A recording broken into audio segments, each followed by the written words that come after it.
The first lie I told myself was that I could keep pretending everything was fine. At first, it was just a whisper of doubt, easy to push aside. But as the weeks went on, that doubt grew louder, more insistent, until I couldn't ignore it any longer. Sophia's behavior had changed. The late nights, the stories that didn't add up, the way she seemed so different. She still claimed it was work, that her career was demanding, but the subtle shifts, her guardedness, the phone she took everywhere, the way her laughter felt foreign, made it clear something was wrong. I didn't want to believe it, but the signs were everywhere. It started with little things, her texts that she wouldn't share, her sudden obsession with privacy, the way she smiled at her phone like there was a secret I wasn't part of. But the real turning point came one evening when I got home early, hoping to surprise her. Her car pulled into the driveway, and there she was on the phone with someone. She smiled, a look I hadn't seen in months, soft and intimate, and it hit me like a gut punch. When she walked in, I tried to stay calm, asking casually, "Who were you talking to?" She froze for just a second before brushing it off, work stuff, and walking away. I tried to let it slide, but the nagging feeling wouldn't go away. I had to know the truth. The next day, I began my investigation. At first, it was just a check of her phone while she showered, but there was nothing overt. Then I looked at her credit card statements, a violation I never thought I'd commit. That's when I found it, a charge at the Mayfair Hotel. $142.60. I asked her about it that night, keeping my voice even. "What's this charge at the Mayfair Hotel? I don't remember us going there." She didn't skip a beat. "Oh, that. It was a work thing. Client dinner, ran late, and the team stayed for drinks." I must have picked up the tab. It sounded convincing, but something about her answer didn't sit right. Her tone was too smooth, too practiced. I didn't press her. Instead, I just watched, waited. I started tracking her movements, knowing it wasn't healthy, but unable to stop myself. I installed a GPS tracker in her car, each click of the app making me feel more like a stranger in my own life. Then came the Saturday afternoon. Sophia said she was going shopping with a coworker, but as I watched the dot on my phone move, my stomach twisted. She wasn't headed to the mall. She was headed to the Mayfair Hotel. I couldn't let it go. I drove there, parked a block away, my heart pounding in my chest. As I stood in the shadows, I saw her, Sophia, laughing, her hand on the arm of a man I didn't recognize. The way she looked at him, the way he smiled at her, it all shattered me. I couldn't confront her then, not in the moment. Instead, I took pictures, each one like a shard of glass driving deeper into my chest. As they disappeared into the elevator, my phone buzzed. It was Sophia. "Hey, I'll be home late. Julie and I are grabbing dinner after shopping. Don't wait up." My heart was on fire, but I stayed calm. "Sure, take your time," I said, my voice cold. When I hung up, I let out a bitter laugh. She had no idea. No idea that I knew exactly where she was, exactly what she was doing. I didn't go home that night. I sat in my car outside the hotel, watching, thinking. Every emotion roared in my chest: betrayal, rage, and the desperate need for revenge. They had no idea what was coming, but soon they would. Very soon. The next week, I threw myself into planning. I couldn't just let this go. No, they would pay. For the affair, for the lies, for everything they'd taken from me. And I'd make sure they'd never forget it. By the time I was done, Sophia and Ryan wouldn't know what hit them. Morning came, and I had become someone else. No longer the man who felt betrayed, but someone much colder, more focused.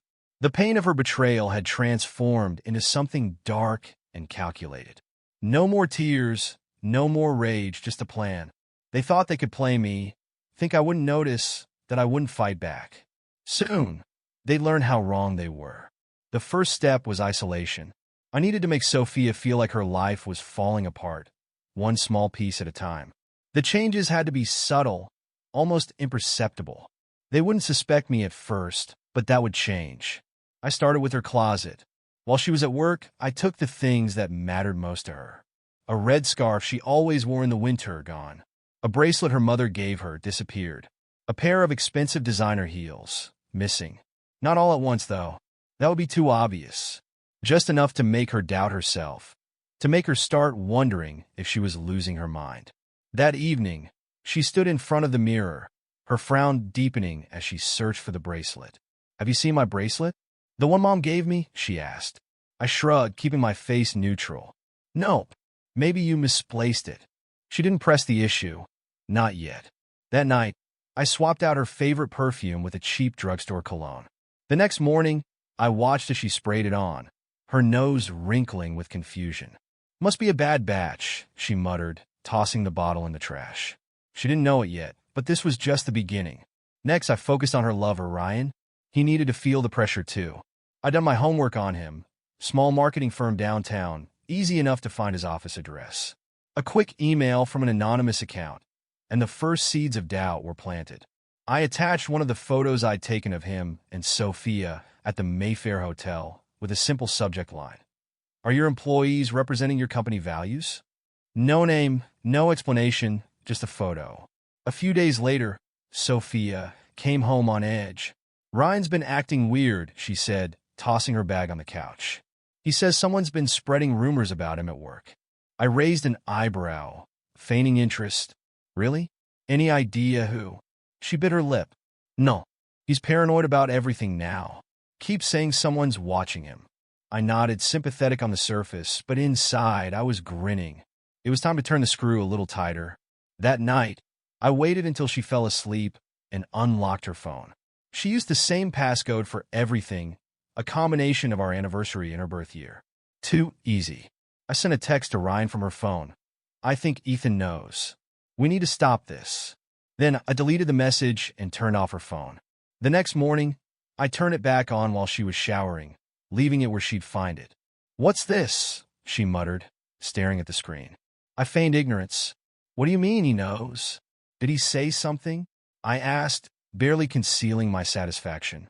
She looked pale, her mind racing, trying to figure out if she had sent the message herself. She forced a nervous laugh. Weird must have been a glitch. I said nothing, savoring the discomfort that filled the room as she squirmed. Her nervous energy was palpable, and I reveled in every second of it. The final piece of the plan was personal. I knew her habits, her routines. Every Wednesday, she went to a yoga class with her coworker Julie, or so she claimed. I had followed her enough times to know she wasn't going to yoga. She was meeting Ryan. So I decided to end it. That Wednesday, when she left the house, I called Julie. "Hi, this is Ethan," I said, keeping my tone light. "Sophia forgot her yoga mat. Mind if I drop it off?" There was a pause before Julie responded, sounding confused.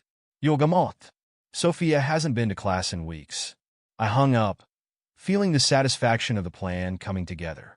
That night, when Sophia came home, I was waiting. "How was yoga?" I asked casually, watching her face for a reaction. She hesitated for just a fraction of a second before flashing me a smile. "Good. Same old, same old." I stared at her, letting the silence drag on. She didn't know it yet, but her world was about to collapse. Funny how quickly things unravel. I called Julie earlier, and she told me that Sophia hadn't been to yoga in weeks. Sophia's smile faltered, but she quickly tried to recover. I didn't mean yoga," she stammered. "I just went for a walk, cleared my head." Her lies were coming apart at the seams, and I could see the doubt creeping in. But I didn't press her, not yet. The real confrontation was still to come, and when it happened, it would be explosive. The next few days passed in a blur of calculated moves. Sophia, once so confident, now seemed increasingly on edge. Her poised exterior was cracking. Ryan wasn't faring much better. Rumors of their affair were circulating at his office, and his boss had placed him on probation. Their perfect little world was slowly coming apart, and I was the one pulling the strings. But I wasn't satisfied yet. I needed something bigger, something that would shatter them completely. The pieces were falling into place, but the game was far from over. I had to take things further. By now, Sophia's confidence was replaced with paranoia. Every small detail seemed to be conspiring against her. Ryan was on edge too. They didn't know who was behind it all, and that was the beauty of my plan. I didn't need to reveal myself, not yet. Not until I was ready to burn their little world to the ground. But it wasn't enough to just make them feel scared. I wanted them to suffer, to turn on each other, to destroy each other from the inside out. I knew how to do it. Ryan's career was my first target. The rumors had already started, but they weren't enough to topple him. He was smooth, charming. He could manipulate almost anyone. I needed something more damning. Using the credentials I'd obtained from Sophia's phone, I gained access to her email. It didn't take long to find exactly what I needed. A series of explicit messages between her and Ryan, detailing their affair in graphic terms. Photos, dates, times. It was all there, laid out like a gift, just waiting for me to use. I compiled the messages into a neat PDF and sent it to Ryan's boss.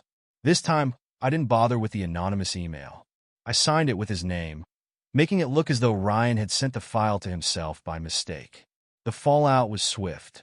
By the end of the day, Ryan was fired. Sophia came home that evening, her face pale and drawn. She tried to act normal, but her tension was palpable. "Everything okay?" I asked, my tone deliberately neutral. "Yeah," she muttered, avoiding my gaze. "Just work stuff." Next, I turned my attention to Sophia. She was already on edge, her confidence shaken by the missing items and the mysterious messages on her phone. But I needed her to feel completely trapped, with nowhere to turn. Using her work email account, I crafted a message to her boss, pretending to be her. In it, I confessed to falsifying expense reports for personal outings and hinted at having an inappropriate relationship with a coworker. I didn't outright name Ryan, but the implication was clear. When Sophia came home the next day, she was furious, slamming her bag onto the counter. "Can you believe this?" she fumed. "Someone hacked my email and sent my boss a fake confession. Now HR is investigating me." I raised an eyebrow, feigning concern. "That's awful. Who would do something like that?" "I don't know," she snapped, pacing the kitchen. "Ryan thinks it's someone from his office," but she stopped abruptly, biting her lip. "But what?" I prompted. "Nothing," she said quickly, brushing it off. I could see it in her eyes. The doubt was there. She was starting to wonder if Ryan was worth all this chaos. The cracks in their partnership were growing just as I'd planned. It was time for the final blow. Everything I'd done so far had been covert, hidden in the shadows. But now I needed to bring their affair into the light. I wanted everyone to see them for who they truly were. On a Friday evening, I hosted a dinner party at our house, inviting close friends and neighbors. Sophia was reluctant, her nerves clearly frayed, but she couldn't refuse without arousing suspicion. As our guests mingled, I played the perfect host, smiling and chatting as though everything was fine. Sophia, however, was jumpy, her eyes darting toward her phone every few minutes. She hadn't spoken to Ryan since his firing, and I could see that silence gnawing at her. After dinner, I stood to make a toast. "Thank you all for coming," I said, raising my glass. "It's been a rough few months, but tonight I just want to celebrate the people who matter most to me." Sophia smiled nervously, clearly relieved. She had no idea what was coming. "But before we continue," I said, setting my glass down, "I want to share something important, a reminder really about trust and loyalty." I picked up the remote control and clicked a button. The television behind me flickered to life, displaying a slideshow of photos. Photos of Sophia and Ryan taken at the Mayfair Hotel. A collective gasp went through the room. Sophia's face turned ashen. "Ethan," she hissed, her voice shaking. "What are you doing?" I ignored her, continuing the slideshow. There were emails, texts, timestamps, every detail of their affair laid bare for everyone to see. By the time the slideshow ended, the room was silent. Sophia was trembling, her hands clenching and unclenching at her sides. One of our neighbors, a close friend of mine, turned to her with disgust. "I can't believe this," he muttered. "How could you do this to Ethan?" Sophia opened her mouth to speak, but no words came out. Her carefully constructed world was falling apart, and there was nothing she could do to stop it. The next day, Ryan showed up at our house, banging on the door. I watched through the peephole as he paced on the porch, his face contorted with rage. "Open the door, Ethan," he shouted. "We need to talk." When I finally opened it, I leaned against the frame, arms crossed. "What do you want?" "You've ruined my life," he spat, stepping closer. "My job, my reputation, it's all gone because of you." I smiled coldly. "I didn't ruin your life, Ryan. You did that all on your own." Before he could respond, Sophia appeared behind me, her face pale and tear-streaked. "Ryan, you need to leave," she said, her voice shaking. "You're only making things worse." "Worse?" He laughed bitterly. "You think this is worse? We're finished because of him." "No," she said quietly. "We're finished because you're not worth it." Ryan stared at her for a long moment before turning and storming off. Sophia slumped against the wall, her composure finally breaking. But I felt no pity. She deserved every tear. That night, I packed a suitcase and handed her divorce papers. "It's over," I said simply. "I've already filed. You'll hear from my lawyer." She didn't argue, didn't beg. She just nodded defeated. As I walked out the door, I felt a strange sense of calm. The rage that had consumed me for weeks was gone, replaced by something older: satisfaction. There's a strange satisfaction in watching the people who wronged you fall apart. For weeks, I'd plotted, schemed, and executed my revenge. Now I could sit back and enjoy the spectacle. Sophia and Ryan's lives were crumbling, and every moment of their suffering was proof that justice, no matter how messy, always finds its way. But revenge has a way of growing. It creeps into every corner of your mind, consuming you when you least expect it. The air around me had thickened with each passing day, suffocating in the quiet moments when I would plan my next move. Revenge wasn't just something I craved now. It was my purpose, my obsession. Sophia had crushed my world, left me in the rubble of my own broken trust, and she, too, would burn for it. Ryan, the charming liar, was no better. His role in the destruction of everything I held dear couldn't go unpunished. The game had been set, but it was only just beginning. Sophia had always placed her career above all else, priding herself on being the diligent, respected professional. But I had learned long ago that reputations were easily destroyed, and I was the architect of her downfall. The email I'd sent to HR was just the beginning, a seed that would sprout and ruin everything she'd worked for. Soon enough, whispers had spread around the office, and the rumors of her affair and financial misdeeds had put her on a tightrope. Her colleagues avoided her, the meetings awkwardly silent, and her boss, a man who had once trusted her, no longer did. It wasn't long before Sophia, visibly shaken, came home one evening with the news that she was being demoted to a satellite office. Her hands trembled as she told me. I pretended to care, my face a perfect mask of concern. On the inside, however, I was pleased. This was only a small part of the larger picture, and I would make sure the consequences continued to pile on. Ryan, meanwhile, was struggling. Fired from his job, he couldn't seem to catch a break. I made sure of it, sending him menacing anonymous messages that played on his guilt and paranoia. At first, he dismissed them, but as they grew more specific, detailing his affair with Sophia and mocking his desperation, he started to crack. Sophia, once the queen of her social circle, now found herself shunned. I had orchestrated it all, exposing her affair to our neighbors, leading to judgmental stares and whispers behind her back. Her friends had turned on her, and one day, she came home, her eyes swollen from crying. They'd kicked her out of the book club, citing conflicting values, and for the first time in a long while I saw her break. But my plans didn't stop there. Divorces are complicated, but I had done my homework. I presented evidence of her affair, complete with photos, emails, and financial documents showing how she had used joint funds for her trysts. The judge wasn't sympathetic. I walked away with the house, the savings, and nearly all the shared assets. Sophia was left with little more than her car and a small monthly alimony that wouldn't even cover her bills. It wasn't enough. I needed to see her out of the life she'd once had, stripped of everything that had made her feel secure. The last time I saw her, she was packing her car with boxes, her face drawn and pale. She tried to apologize, but I stopped her. She didn't get to make things right. Not after everything she'd done. "You made your choices," I told her. "Now you have to live with them." Ryan's downfall was quick to follow. With no job prospects and his reputation in tatters, he became a shell of the man he once was. Desperate, I kept sending him anonymous messages, escalating the pressure, until I heard he had left town. No one knew where he went. No one cared. As the weeks passed, I found myself drifting from the anger that had driven me for so long.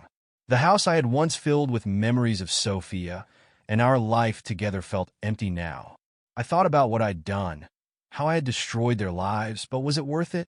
The anger that had once consumed me was gone, leaving behind an unsettling emptiness. Sophia called me weeks later, and I knew it was inevitable. She wanted to meet, to apologize. I agreed, though I was sure there was no redemption for her. She looked different, disheveled, exhausted, her pride broken. Her apology, though sincere, didn't move me. After all I'd done, it felt hollow. I didn't need her apology. I needed to know I had done the right thing, and I had. "I don't owe you forgiveness," I told her. "You got what you deserved." I walked out of the coffee shop, leaving her alone with her regret. In the silence that followed, I realized something.